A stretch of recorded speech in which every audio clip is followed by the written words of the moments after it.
اعداد نہیں. ابھی میں ویزا لینے گیا تھا تو وہاں پر جو خاتون تھی ایک کینیڈا کی, انہوں نے پوچھا آپ کی آمد نہیں. میں نے کہا آئی ارن نتھنگ. حیران ہوئی. میں نے کہا اور بات سن لو, آئی اون نتھنگ. میری کوئی جائیداد نہیں, میری کوئی آمد نہیں.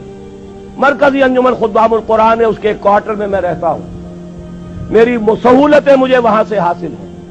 2 وقت کی روٹی یہ میرے بچے ہیں جو کنٹریبیوٹ کر دیتے, اس سے میں کھا رہا ہوں. اس لیے کہ میرا ایک مکان تھا, وہ میں نے بیچ کر ان کے لیے چھوٹے چھوٹے 3 کمرے کے 4 کوارٹر بنا دیے ہیں, اور وہ ان کے نام کر دیے. میرے نام پر, میری بیوی کے نام پر 1 پیسے کی جائیداد نہیں, کسی کمپنی کا کوئی 1 پیسے کا حصہ نہیں, کہیں میرے پاس کوئی بانڈز نہیں, اللہ بچائے رکھے اس لعنت سے, اور نہ کہیں کوئی میرے ہاں اس طرح کی اور کوئی شے موجود ہے. تو یہ اچھی طریقے سے جان لیجئے, میں نے زندگی لگائی ہے اسی کام کے لیے لگائی ہے. مجھے کوئی احساس محرومی نہیں ہے, روٹی مجھے ملتی رہی ہے, آج تک فاقہ نہیں آیا ہے. رزق اللہ نے اپنے ذمہ رکھا ہوا ہے, لیکن میری توانائی لگی ہے میکسیمم قرآن پڑھنے اور پڑھانے میں. خیرکم من تعلم القرآن وعلمہ. اور یہ کس لیے کیا؟ جب انجمن خدام القرآن لاہور کی قائم کی تھی, اس کے دیباچے میں لکھ دیا تھا کہ میں صرف انجمن بنانے کا قائل نہیں ہوں, میرے پیش نظر اقامت دین کی فرضیت ہے, میں ایک جماعت قائم کرنا چاہتا ہوں. یہ پہلا قدم ہے مرکزی انجمن خدام القرآن کا, اور یہ 1972 کی بات ہے, آج سے 21 برس قبل کی جو میں آپ کو بتا رہا ہوں. بہرحال پہلا کام وہی ہے جو حضور نے کیا. فرق یہ ہے وہ کافر تھے, انہیں قرآن کے ذریعے سے ایمان کی طرف دعوت دی گئی. ہم مسلمان ہیں, ہمیں قرآن کے ذریعے سے تجدید ایمان کی دعوت دینی ہے. مرحلہ ایک ہی ہے, اس میں کوئی فرق نہیں. نمبر 2, وہ جو حدیث میں سنا چکا ہوں, آمرکم بخمس بالجماعت والسمع والطاعت والہجرت والجہاد فی سبیل اللہ.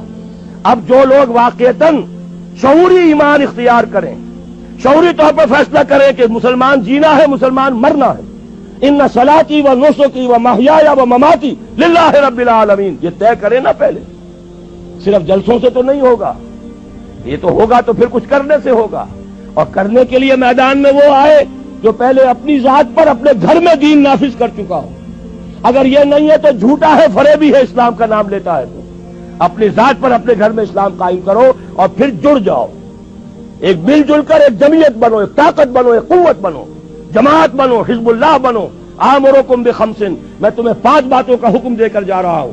جماعت کی شکل میں رہو, جماعت بھی ڈھیلی ڈھالی نہیں, بالجماعت والسمع والطاعت, سنو اور اطاعت کرو, لسن اینڈ اوبے.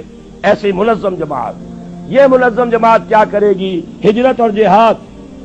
ہجرت کے بارے میں پوچھا گیا, ای الہجرت افضل یا رسول اللہ, اے اللہ کے رسول یہ بتائیے سب سے افضل ہجرت کون سی ہے؟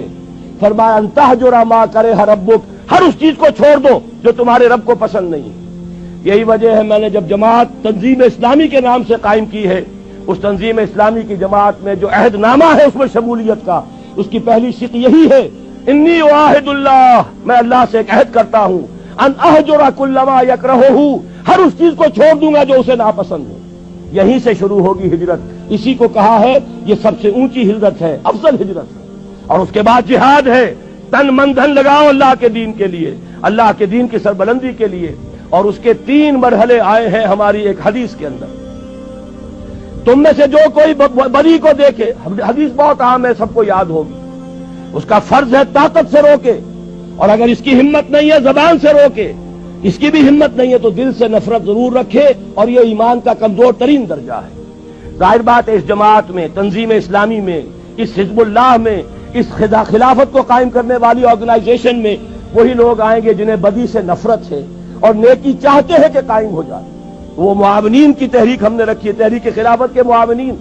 تنظیم میں آنے کے لیے بیعت ہے, بیعت سمع و اطاعت فی المعروف, شریعت کے دائرے کے اندر اندر جو حکم دو گے مانیں گے. وہ حکم کوئی بھی ہو, ہماری طبیعت کے مطابق ہو یا ہماری منشا کے خلاف ہو, شریعت کے خلاف نہ ہو تو مانیں گے. یہ ہماری بیعت ہے تنظیم اسلامی میں شمولیت کی. لیکن ہم نے ایک خانہ اب شروع کیا ہے, تحریک خلافت. بتائیں تو صحیح لوگوں کو خلافت ہے کیا؟ یہ خلافت جو ہے یہ صرف کوڑے لگنے کا نام نہیں ہے, یہ خلافت صرف ہاتھ کاٹنے کا نام نہیں ہے, یہ خلافت صرف رجم کرنے کا نام نہیں ہے. یہ ساری چیزیں خلافت میں ہیں, لیکن پہلے خلافت کفالت کی ذمہ داری لیتی ہے, پہلے خلافت تمہیں حقوق دیتی ہے, پہلے خلافت جو ہے تمہیں تعلیم دیتی ہے, تمہیں توبہ کی توفیق عطا کرتی ہے.